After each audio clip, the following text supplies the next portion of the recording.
चलो परमेश्वर पिता के धन्यवाद জানাই প্রভু যিশু গুরুর নামে। প্রভু যিশুকে মন প্রাণ হৃদয় থাকতে অসংখ্য অসংখ্য ধন্যবাদ। আমার প্রিয় বিশ্বাসী ভাই বোনকে আমার তরফ থেকে নমস্কার।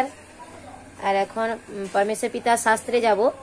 তার মধ্যে অধ্যায় 6 অধ্যায়ে 1 থাকতে পড়ব দান ও প্রার্থনাদি ধর্মকর্মের কথা। সাবধান, লোককে দেখাইবার জন্য তাহাদের সাক্ষাতে তোমাদের ধর্মকর্ম করিও না, করিলে তোমাদের স্বর্গস্থ পিতার নিকটে তোমাদের পুরস্কার নাই।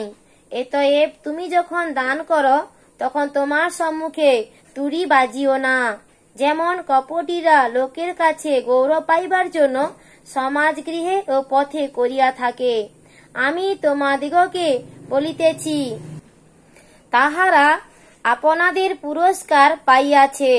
কিন্তু তুমি যখন দান করো তখন তোমার দক্ষিণ হস্ত কি করিতেছে তাহা তোমার বাম হস্তকে জানিতে দিও না।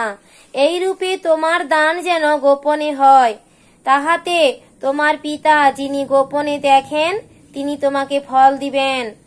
আর তোমরা যখন প্রার্থনা করো তখন কপটীদের ন্যায় হইও না, কারণ তাহারা সমাজ গৃহে ও পথের কোণে দাঁড়াইয়া লোক দেখানো প্রার্থনা করিতে ভালোবাসে।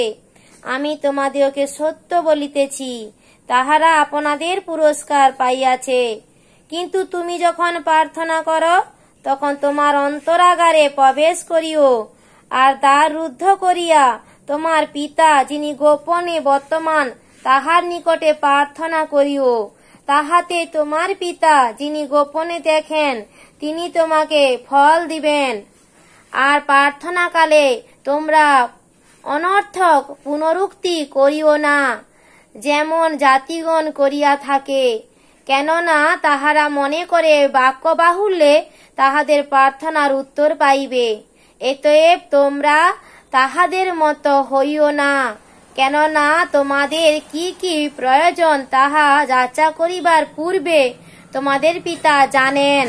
এতএব তোমরা এই মতো প্রার্থনা করিও, হে আমাদের স্বর্গস্থ পিতা, তোমার নাম পবিত্র বলিয়া মান্য হোক, তোমার রাজ্য আসুক, তোমার ইচ্ছা সিদ্ধ হোক, যেমন স্বর্গে তেমনি পৃথিবীতেও হোক।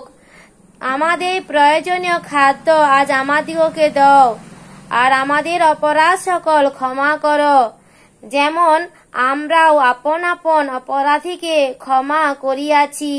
আর আমাদিগকে পরীক্ষাতে আনিও না, কিন্তু মন্দ হইতে রক্ষা করো। পরমেশ্বর পিতার কাছে আমাদের এভাবে প্রার্থনা করব, আমরা আমাদের অপরাধ ক্ষমা করব, আমাদের প্রয়োজনীয় খাদ্য আমরা চাইব, আর যারা এমন আমাদের কাছে অপরাধ করে তাদেরকে যেন আমরা ক্ষমা করি। আর চলো, পরমেশ্বর পিতা আজকে দিনে এতটাই ব্যবহার করলো। পরমেশ্বর পিতাকে ধন্যবাদ, প্রভু যিশুতে প্রভুকে ধন্যবাদ, আমার প্রিয় বিশ্বাসী ভাই বোনকে নমস্কার।